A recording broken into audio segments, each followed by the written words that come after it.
બાવળાની અંદર બળિયાદેવમાં એક નવનિર્મિત નદીનું આજે નિર્માણ ભારતીય જનતા પાર્ટી દ્વારા કરવામાં આવ્યું છે।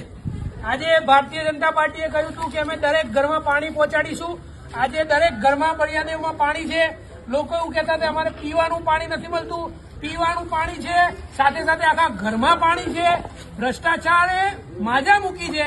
આજે ભારતીય જનતા પાર્ટીના નેતાઓ કરોડો રૂપિયાનો ભ્રષ્ટાચાર કરી નાખ્યો છે, ત્યારે આજે બળિયાદેવની હાલત આવી છે। આજે લોકો પોતાના ઘરે જવા માટે કેવી રીતે જઈ રહ્યા છે એ આજે આમ આદમી પાર્ટીના નેતાઓ આજે અંદર ઉતરીને બતાવી રહ્યા છે। આજે ભારતીય જનતા પાર્ટીના કોઈ નેતામાં હિંમત હોય તો અહીંયા બાવળાના બળિયાદેવ વિસ્તારમાં આવે અને લોકોને બતાવે કે આજે અમે શું કર્યું છે। આ કામ ભારતીય જનતા પાર્ટીએ ગુજરાતમાં છેલ્લા 30 વર્ષમાં કર્યું છે।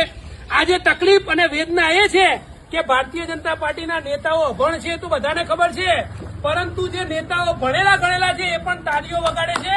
ત્યારે હવે ભારતીય જનતા પાર્ટીનું કાઉન્ટડાઉન શરૂ થઈ ગયું છે। આજે 2027માં ભારતીય જનતા પાર્ટીની સરકાર ગુજરાતમાં બનતી નથી અને આમ આદમી પાર્ટીને લોકો સમર્થન કરશે, કેમ કે આજે જયારે ભારતીય જનતા પાર્ટીના એક પણ નેતા આજે બાવળામાં નથી દેખાઈ રહ્યા, ત્યારે આમ આદમી પાર્ટીના શહેર પ્રમુખ સંદીપભાઈ હોય, જીતુભાઈ હોય, અમારા પ્રદેશ પ્રવક્તા હિમાંશુભાઈ ઠક્કર હોય, અમારા શિક્ષણ સેલના પ્રમુખ જીતુભાઈ ઉપાધ્યાય હોય, મહિલા નેતા ગૌરીબેન દેસાઈ હોય સહિતના તમામ લોકો આજે સવારથી ગેલોપ્સ ઇન્ડસ્ટ્રીયલ પાર્ક હોય, બળિયાદેવનો વિસ્તાર હોય કે બાવળાના દરેક વિસ્તારમાં લોકોની વચ્ચે રહ્યા છે।